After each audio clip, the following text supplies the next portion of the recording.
PPCR over the period of implementation so far, and I'm basically going to look at the numbers, just giving you the results by numbers. Just an overview or some background to what the PPCR is. It is a $1.2 billion funding window created by the Climate Investment Fund, and it has over $250 million allocated for 9 Caribbean and Pacific island nations, small island developing states, as well as $200 million for most vulnerable countries to deal with their upgrading their hydromet and climate services and to support more informed decision making. It takes a different approach to project or program implementation. It takes a programmatic approach. So instead of having piecemeal projects here and there that will not have a big bang for the buck, meaning the scale is not, the scale of the impact isn't widespread at the national level or at the sectoral level. It looks at instead a strategically linked group of projects that are designed to address some key issues, and you would have heard some of these key issues spoken about by Ms. Bernard earlier this morning. So it first integrates climate resilience into development planning, both at the national level and at the sectoral level, and then it goes on further to fund these plans and projects across both public and private sectors. And you'll see JN Foundation here, JN Small Business Loans here, because there's also a set aside for the private sector to include them into the whole adaptation and resilience building process. So there are 72 developing and middle income countries that are benefiting now from PPCR. And you'll see them displayed on the map, but we want to zero in a little bit more on the Caribbean. There are 6 Caribbean countries in the regional PPCR program. And I want to take the opportunity to acknowledge Dr. Georgiana Gordon-Strong, who manages that whole process through MORI, the Mona Office for Research and Innovation. Okay, there's 6 Caribbean countries, as you see there: Jamaica, Haiti, Dominica, St. Lucia, St. Vincent and the Grenadines, and Grenada.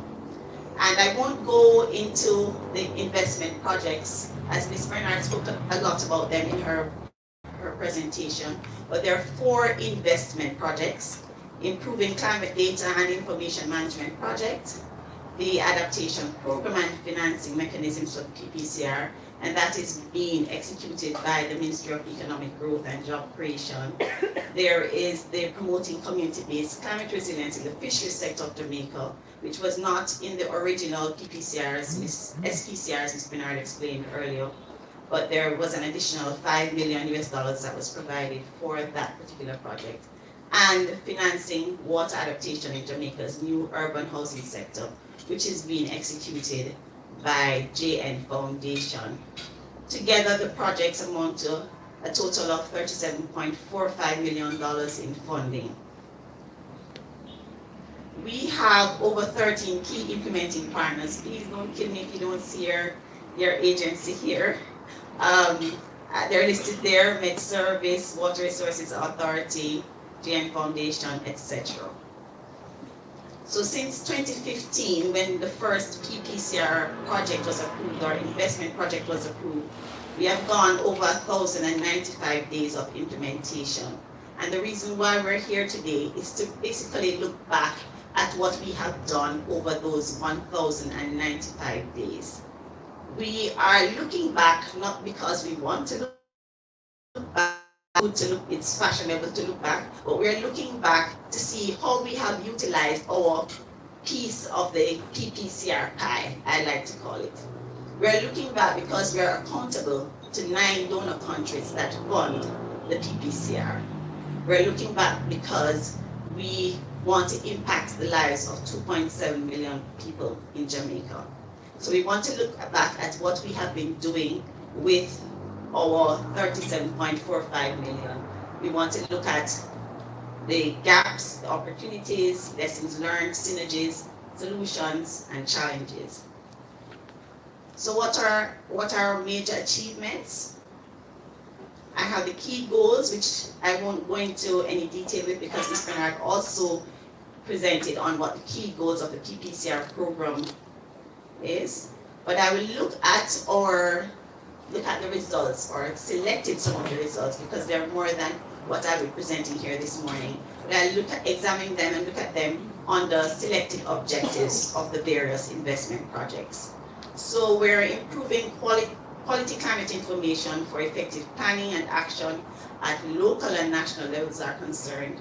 We installed over 35 automatic weather stations. This was done by the Met Service. 1 sea level tide gauge installed at the Montego Bay Pier. 31 intensity rain gauges. 1 real-time data hydromet system. A situation room which Michael R.A. will tell you about later. Very bossy situation room. And 12 soil moisture probes installed.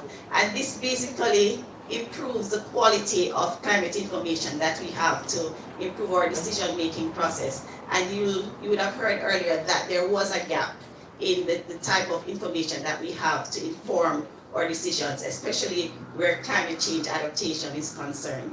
So these outputs have really helped to boost the type of information that we have available and accessible to us. For effective planning and design of adaptation initiatives through access to climate change scenarios specific to Jamaica, Dr. Michael Taylor is here, and he would have spearheaded the preparation of 3 climate change reports: the State of the Jamaican Climate 2012 and 2015, which I'm sure most of you are familiar with, as well as the near-term scenarios which were done in 2014. And all of these documents are available whether on PPCR website, PIOJ's website, Climate Studies Group ONO website. We have also improved access by small and medium-scale operators in the agribusiness and related sectors to financing adaptation initiatives. 83 grants were disbursed to CBOs, civil society groups, but under the Special Climate Change Adaptation Fund. 62 loans were disbursed to entities in agriculture and tourism sectors under the Climate Change Adaptation line of credit, which is grant funding. Over 4,000 square meters of greenhouse was developed on the climate smart cropping systems, and 409 cubic meters of post-harvest cold storage capacity was built. 17,500 cubic meters of rainwater harvesting capacity was also built, and most of these projects have co-benefits. A climate resilient cropping system was set up and a water management system installed under the greenhouse roofing, and using the greenhouse roofing as catchment and connecting storage tanks to drift lines. The post-harvest cold storage capacity has also helped to reduce spoilage for up to 30%. So we are seeing gains at the community level where this project is concerned. Okay, my clicker is okay. We also have a knowledge management component under the SPCR, where we're trying to increase awareness of climate change as well as improve knowledge or attitudes and behavior towards climate change. So we launched our PPCR communication campaign last year with the slogan, "Smart and steady, get climate ready." We're also introduced to our little mascot, Barry the barometer. And we have also done a number of editorial pieces about PPCR projects. We have trained members of mainstream media, as well as communication persons within corporate and government sectors in communicating climate change and disasters. A number of flyers, brochures, etc. were developed and disseminated at various exhibitions, workshops, and events island-wide. We have also trained our climate change focal points in climate change sensitization sessions. We have also built our presence on social media with over 200 Facebook followers, and these numbers will increase as we go along because the communications campaign was just launched last year. over 700 Instagram followers, and over 3,000 visitors to our PPCR website up to October 2018. We have also sought to build awareness about building climate resilience in the housing sector, where water efficiency is concerned. And coming out of the water project, they have developed a homeowner's guide to water use efficiency. And this basically contains information to help householders to manage their water usage, as well as increase their overall knowledge on climate change. They have also participated in a number of awareness-raising exercises, and over 1,500 members of the public have been informed about water conservation, about the implications for climate change on our water resources, and they have also distributed a number of water efficiency kits to encourage the public to start to take water conservation seriously in light of climate change threats. The reach of the PPCR. So last year we had our annual scoring workshop where we actually looked at our performance for the year. So the figures that we have are as of December 2017. We have not yet had our scoring workshop for 2018. So we have reached over 165 persons directly. We have assisted them to cope with the effects of climate change, and over 93,000 of these persons were females. Through our financing mechanisms, we have assisted over 150 households, and 3,711 households benefited from the Special Climate Change Adaptation Fund. We have also benefited households through the equipment provided to the WRA and the Met Service, reaching over 15,000 households. So where do we go from here? The last project that was approved was the fisheries project, and that was approved last year.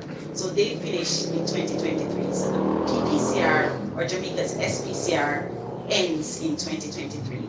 But between now and 2023, we still have some milestones to reach, and I've just selected a few. We have the full rollout of the fisheries project. As I said, it started last year, so they're just setting up their project implementation unit.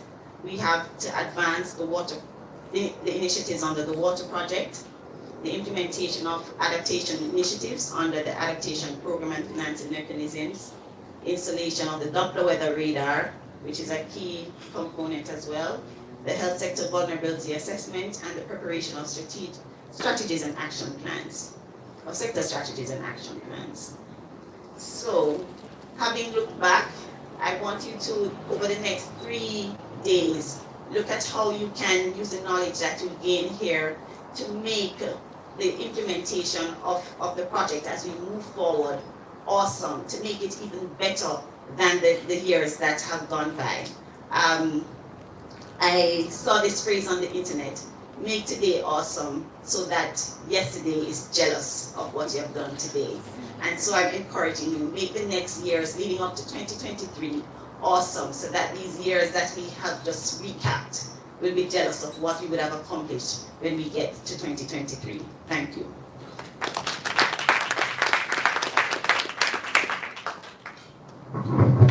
That was an awesome presentation, Nadine. Thank you. Thank you. Thanks again. All right. I'm now going to ask or invite Professor Michael Taylor to set up. Which table has something to share based on this presentation? You have something here on IT? What do you want to share with us? Sorry. And why don't you take the mic and then walk to the other? Are it all results?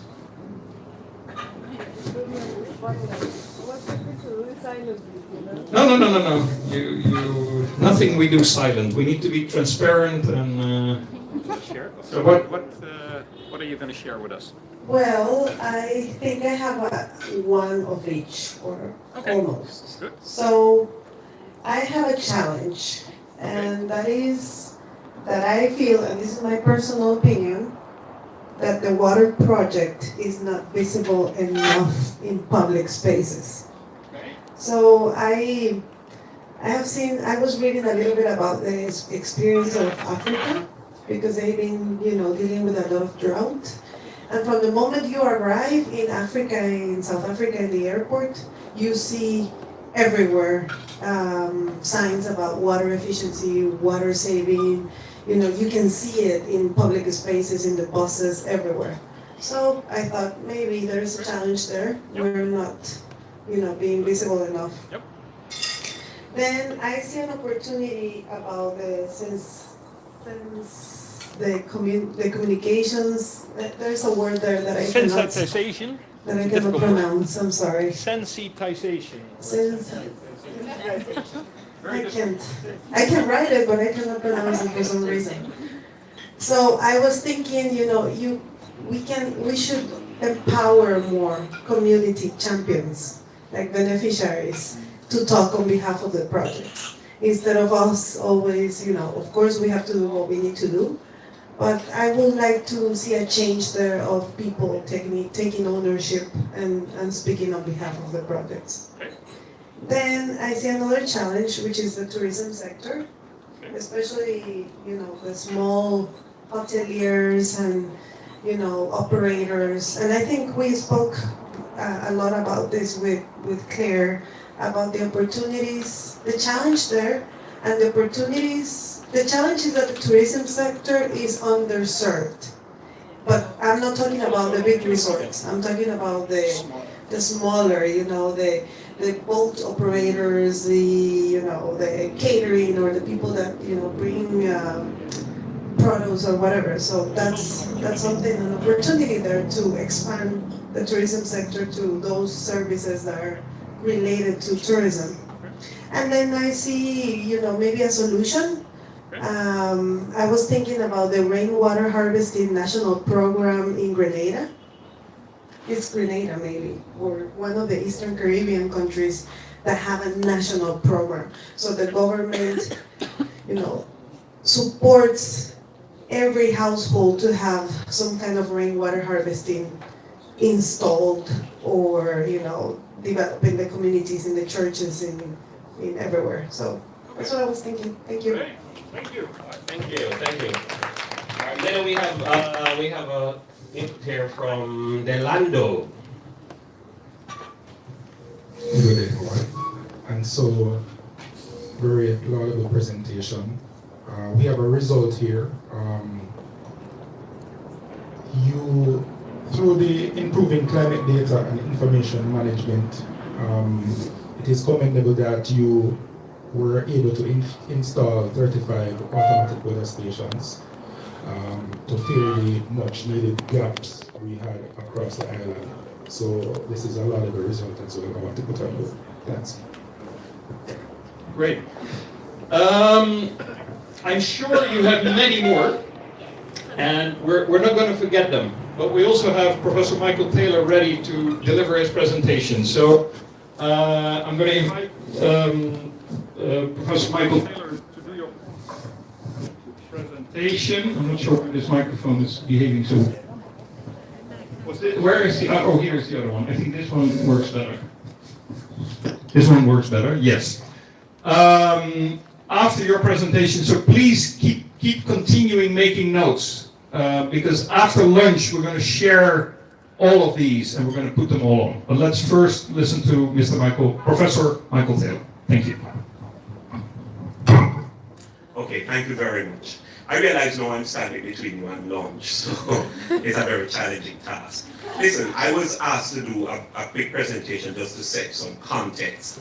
And it's a context about, well, the PPCR, the whole SPCR program began 2012, I think it was, somewhere around there if I follow the thing.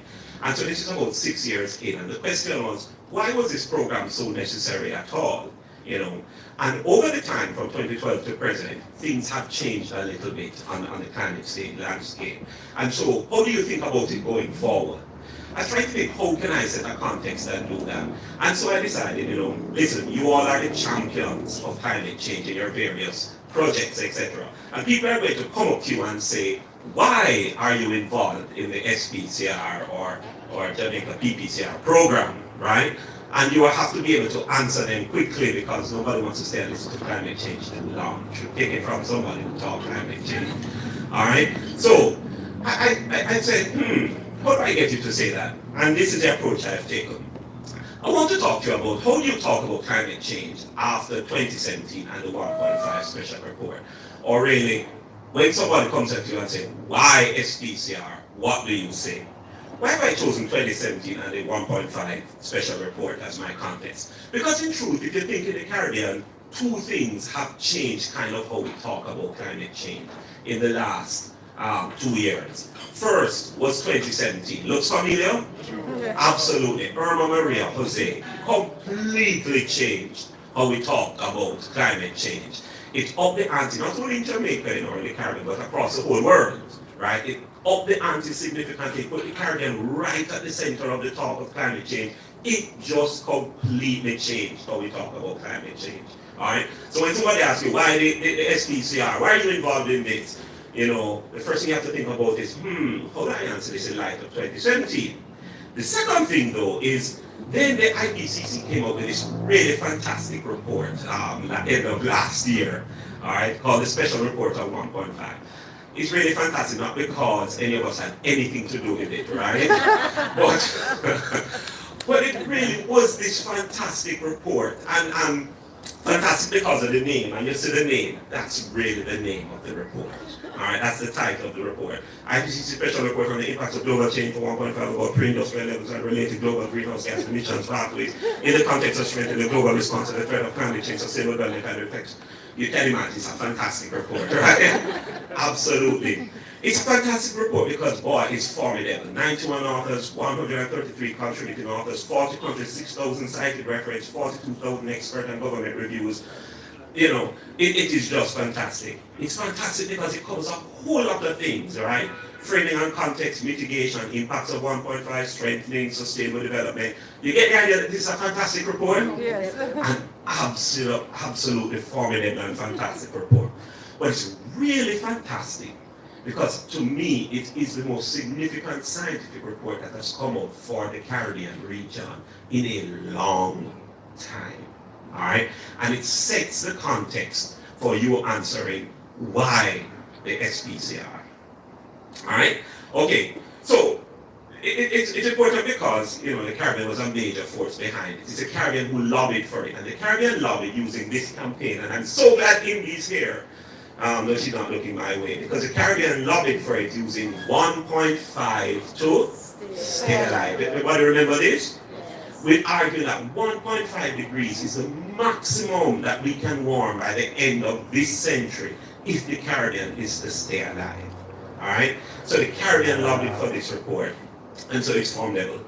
But why I think it is a great report is because it answers the question I asked you in a simple way.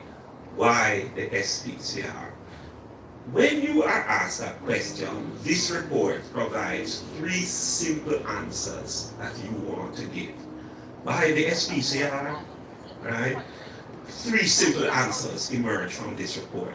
And then when you take those answers and put in the context of 2017, it tells you how you should be talking about climate change. All right? So what do I want to give you? I want to tell you the 3 answers you must give. All right? So when anybody asks you why the SPCR for Jamaica, why the PPCR for the Caribbean region, here are the 3 answers you must give coming out of this report. Ready? Sure? Yes. All right. The first answer you must give. Why? Because 1.5 is not equal to 2. Say it. Why? You don't sound very convinced at all. You know, the very first answer you have to give. You know, why are you doing this project? Why is the water? Why is the rural language? Because 1.5 is not equal to 2. All right. So just to ensure that you don't think I'm a crazy person, but they probably have that opinion already. All right. Let me just put the background very quickly. Everybody has heard about the Paris Agreement, right? Yes? And the Paris Agreement said, whole increase has this interesting little phrase in it. that where the world is going towards is to holding the increase in global average temperatures to well below 2 degrees and pursuing efforts to limit the temperature increase to 1.5. The Paris Agreement, as I keep saying, is really a 2-degree agreement. It's saying that the world must go for 2 degrees at the end of the century. But what did the Caribbean put down? 1.5. So Paris Agreement just puts a question on the table right away. If it is saying, okay, we can deal with 2, but the Caribbean is saying 1.5, does half a degree matter? Is there really a difference between 1.5 and 2? And you're going to answer what again? Yes, because 1.5 is not equal to 2. and this report makes that statement in a definitive scientific way.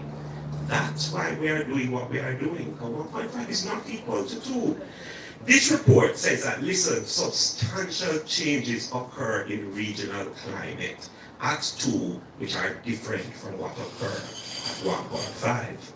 No, I have to quickly put in a little segue and thing. But we could have taken that before this report because we did the Caribbean 1.5 project, right? And the Caribbean 1.5 project had come up with this conclusion that, listen, 1.5 is a matter of necessity for the Caribbean because when we reach 2, we reach unprecedented climates in the Caribbean region. So it's this pretty picture of ground here. It's rainfall in the Caribbean region at 2 degrees minus 1.5 degrees. So if you separate how much rain you get at 2 versus how much rain you get at 1.5, this is a picture. And anywhere it's brown is less rain. Anywhere it's dark brown, it's even less rain. Anyway, right, you get the point that I'm making. And can you see that the Caribbean at 2 degrees is dry, really dry compared to 1.5 degrees? Yes? Yes, you see? Yes. Yes, absolutely. So at 2 degrees, in fact, the Caribbean sees this unprecedented drying as we have never seen before. And a whole lot more things happen at 2 degrees.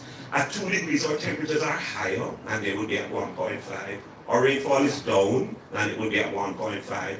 Warm spells increase, and over what you would have at 1.5. Hot and dry days, consecutive hot and dry days, we can't deal with them, but they go up at 2 versus 1.5, and drought increases. Can you see that at 2 degrees we are into an unprecedented climate? Yes? But force it for us. Because the report says, listen, if we stick to 1.5 versus 2, there's a reduction in the areas affected by flood hazards. If we stick to 1.5 versus 2, then it's likely that we may have a sea ice-free Arctic Ocean during summer. The probability of a sea ice-free Arctic Ocean during summer is lower. Alright? So we may actually have ice over the Arctic. If we go for 1.5 versus 2, the sea level rise will be 0.1 meter less and 10 million fewer people will be exposed to the risk of rising seas. If we have 1.5 versus 2, we decrease the local species that are lost and the risk of extinction. We reduce the risk to terrestrial and wetland ecosystems. Loss of ecosystem services, 50% less global population with water shortages. You get the point that 1.5 is a little better state than at 2. True? So is the Caribbean right? Yes. Absolutely. So when people ask you, why are we doing this thing? The first thing you're going to say is what? 1.5 is not equal to 2. Alright. How do I put that in the context of 2017? You know how it comes in the context of 2017? If you get that message, then the real question that is being asked of you is, then what must we do to avoid 2 degrees? That's the question that is being asked. If you convince a 1.5 is not equal to 2 and 1.5 represents a better state, then the real question that is being asked of you, is what we must do to avoid 2 degrees. Thankfully, we have some ideas, and that's where the importance of these projects come. And the report helps to make the case. The report helps to say, listen, if we're not going to reach 2 degrees, then we need unprecedented mitigation, drastically reducing the greenhouse gases. Otherwise, we're going to hit the 2 degrees. Unprecedented mitigation, otherwise 1.5 is unattainable. I want to put it in a harsh and simple way. If you put these 2 things together, the report and 2017, any discussion we're having on climate change since 2017 must be a discussion about unprecedented mitigation. Otherwise, the discussion is a waste of time. If in that discussion you don't hear about unprecedented mitigation, that discussion is a waste of time. All right, just quickly to make the point. What do I mean? I'm really saying, listen, the mitigation demand for the world is significant, and it includes the Caribbean. The report gives some nice, pretty pictures, and I always love pretty pictures. It says, listen, if we were to achieve 1.5, CO2 emissions must fall by 40% by 45% by 2030 from 2010 levels. 45%. Must get rid of half the CO2 emissions. It tells us that if we were to achieve 1.5, CO2 emissions must reach net zero around the middle of this century. Now, we don't have any emissions, but they must be net zero. And of course, non-CO2 emissions must start to level up from now. Put this translate this into actions that me and you can work with. We need deep emission cuts in all sectors. We need progress in renewables replicated in other sectors. We need a range of technologies. We need behavioral change. We need increased investment in low carbon options. Put that in the context of the Caribbean. We need to deal with how we get energy and deal with it now. We need to deal with our forests. Can you begin to see the importance you are playing in this, in the SPCR? We need to deal with transportation, major source of emissions, and we need to deal with waste. Anyway, so why are you with the SPCR? First thing you must answer is what again? 1.5 is not equal to 2. Absolutely, all right? And how is that changing? And when you dig into that, what am I arguing? It's changing, it's saying, what you're really saying is this: unprecedented mitigation is needed to avoid unprecedented climate. All right, quickly. So I said there were 3 things the report teaching us how to answer. The first one is, why are you involved in this? Because 1.5 is greater than, it is not equal to 2. The second reason then is, because 1.5 is greater than 1. What's the second reason? 1.5 is greater than 1. Greater than 2? Check the math there. If the first reason why you are doing this is simply because 1.5 is not equal to 2, and that means, listen, in other words, what I'm really saying is we need to deal with mitigation, we need to deal with energy and waste and transportation, and forestry. And the second reason why you are all in this is simply because 1.5 is greater than 1. All right, so where am I going? Well, pulling from the report again, these kind of diagrams are very familiar to you. The brown is the warming that we have seen to present. And the report updates the science by saying, if you go up to present day, the world has seen about 1 degree of global warming. 1 degree so far. 1. Alright?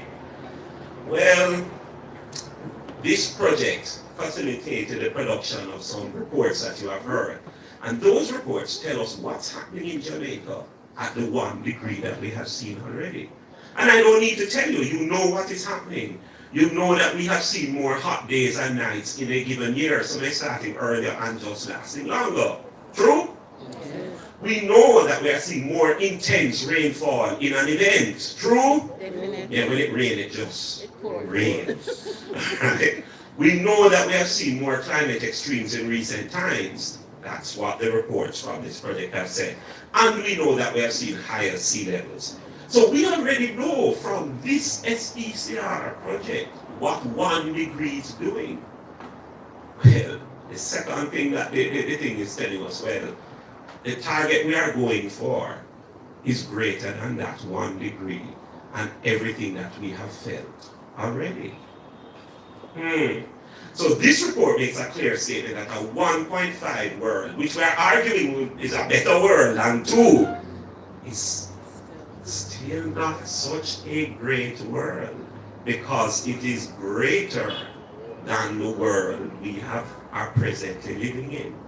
So it tells us some very interesting things, and I just pulled out some of the things for the small island.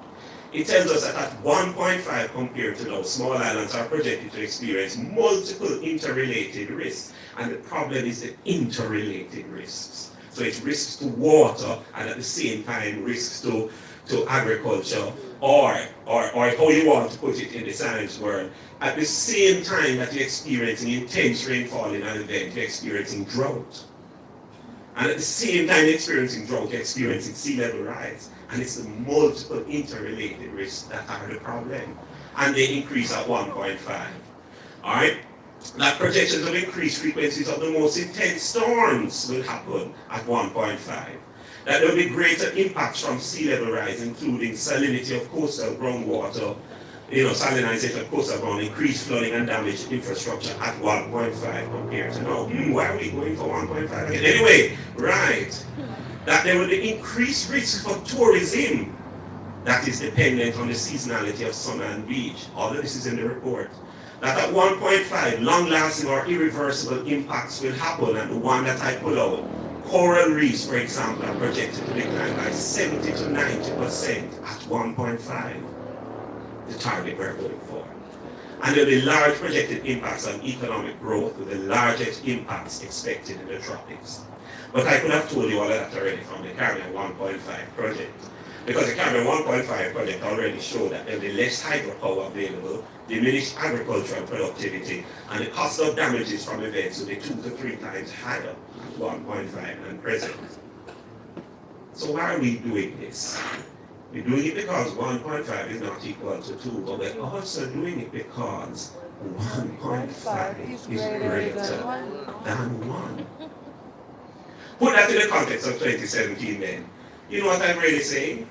In the context of 2017, we are being asked a question.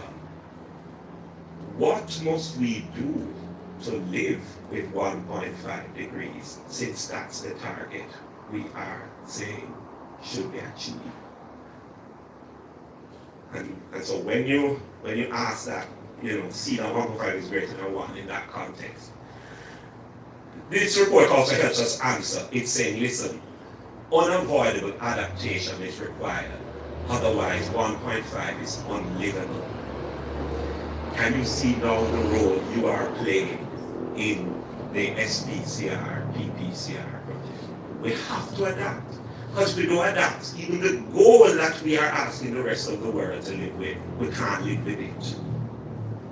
Or, put it harshly, every discussion on climate change since 2017 must be a discussion also about unavoidable adaptation.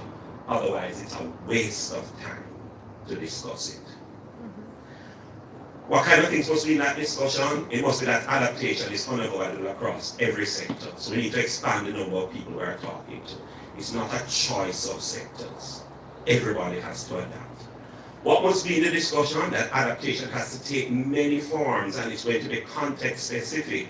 So if you want to reduce the risk to natural and managed ecosystems, maybe ecosystem-based adaptation, maybe ecosystem restoration. If you want to reduce the risk of sea level rise, maybe coastal defense, etc. Risk to health, irrigation, social safety nets, you can see that the range of options has to be discussed. In urban areas, green infrastructure, sustainable land use, sustainable water management. And then there are some things we must begin to bring into the discussion, that even unavoidable adaptation will have limits.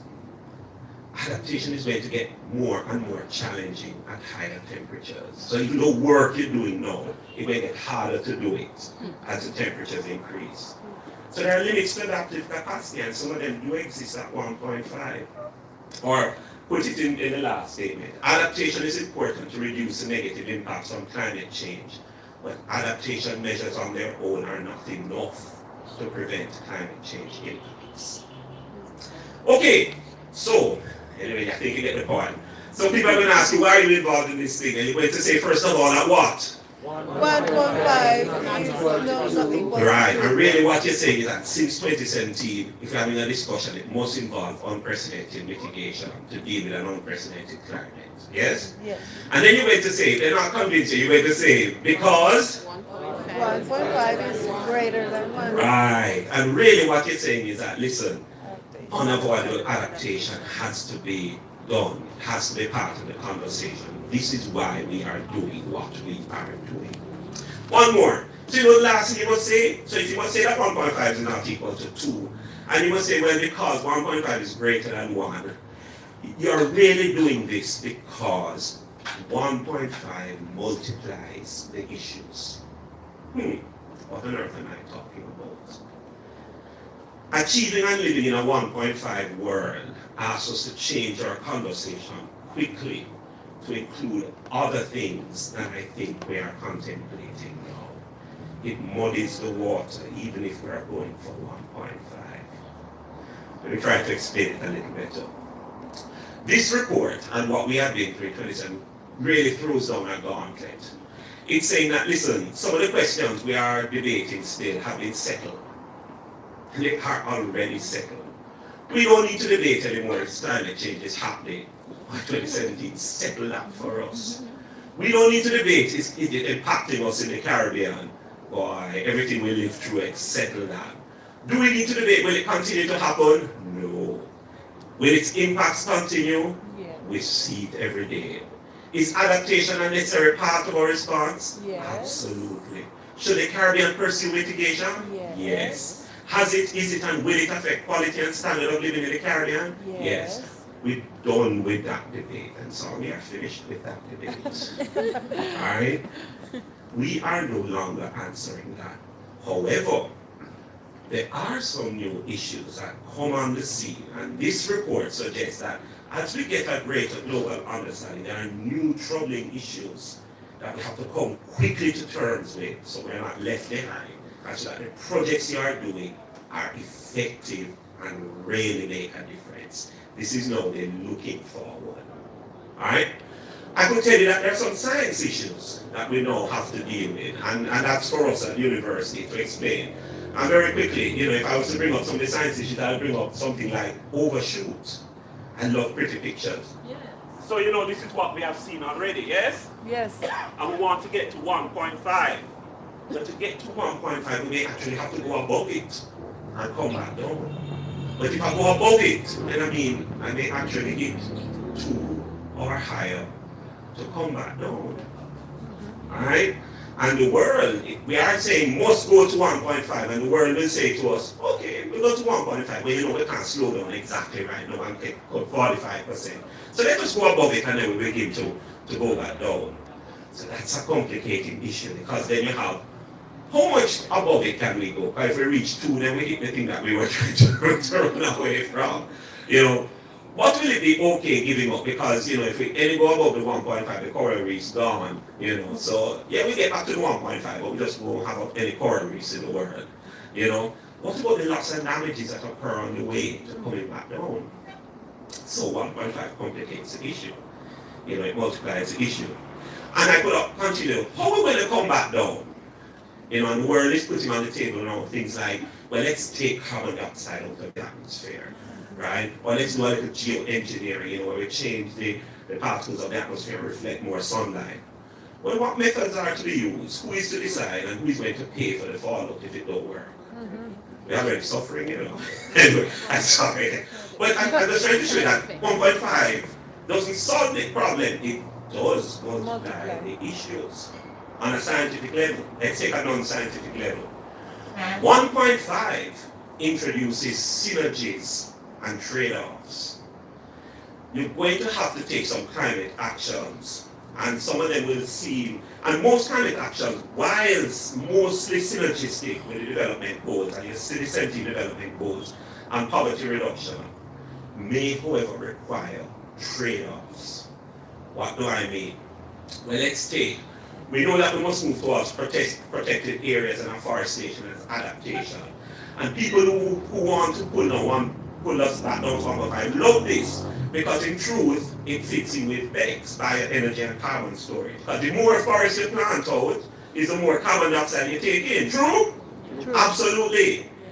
We also have to be careful, because the more land space that you take for forestry, if poorly managed, it now begins to compete with food production, food security, challenges water security, impacts the biodiversity, can have health with things challenges the concepts of sustainable cities, and we take away people's livelihoods.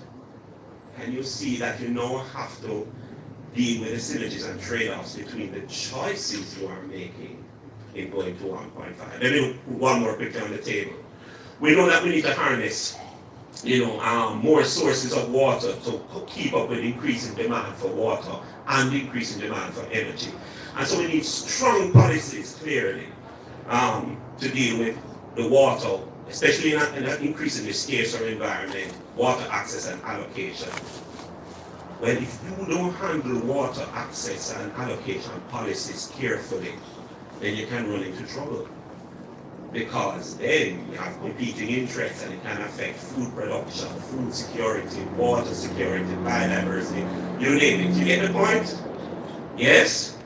So even on the way and even in doing what we are doing, you have to be careful about the synergies and trade-offs.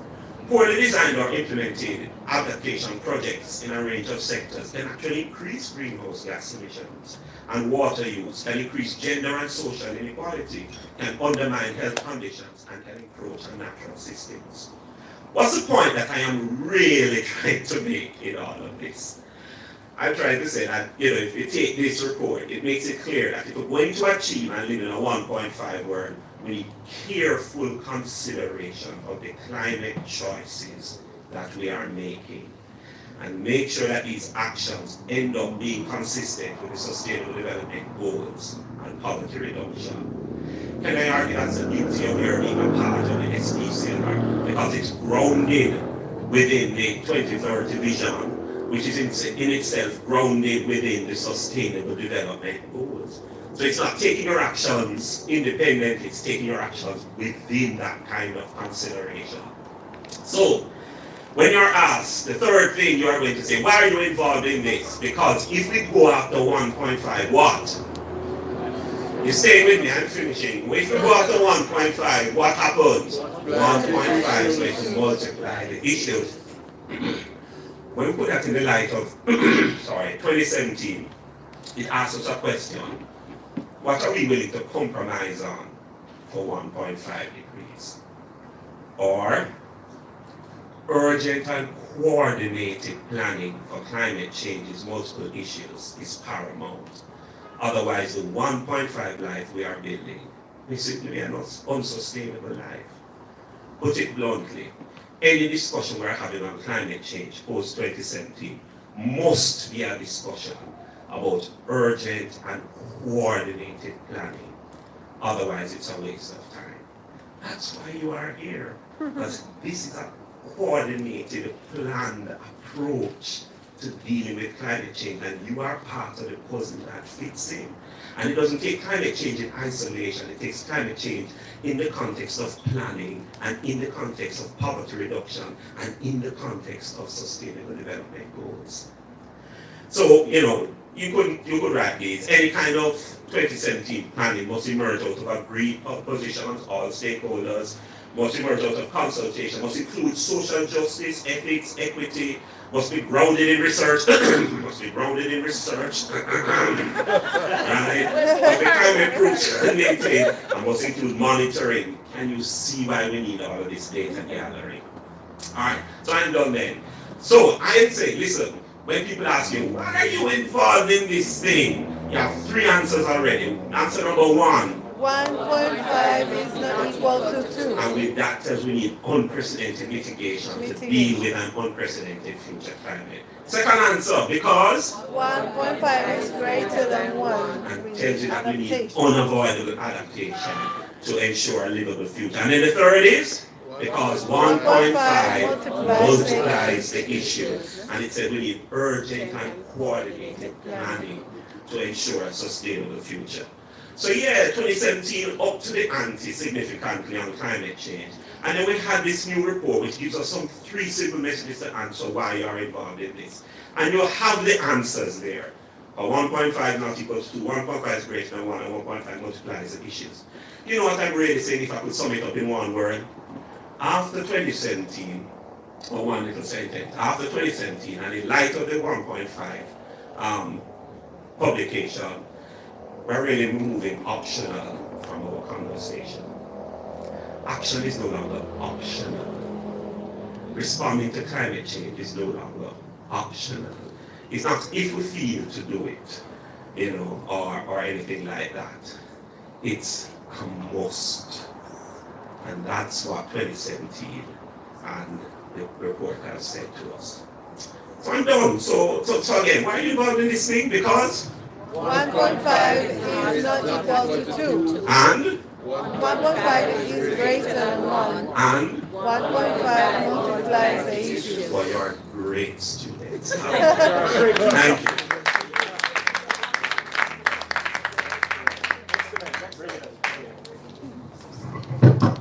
That was a brilliant presentation, Professor Taylor. Thank you very much. Give one more round of applause, please. Actually, 1.5 point round of applause. So let's do another one.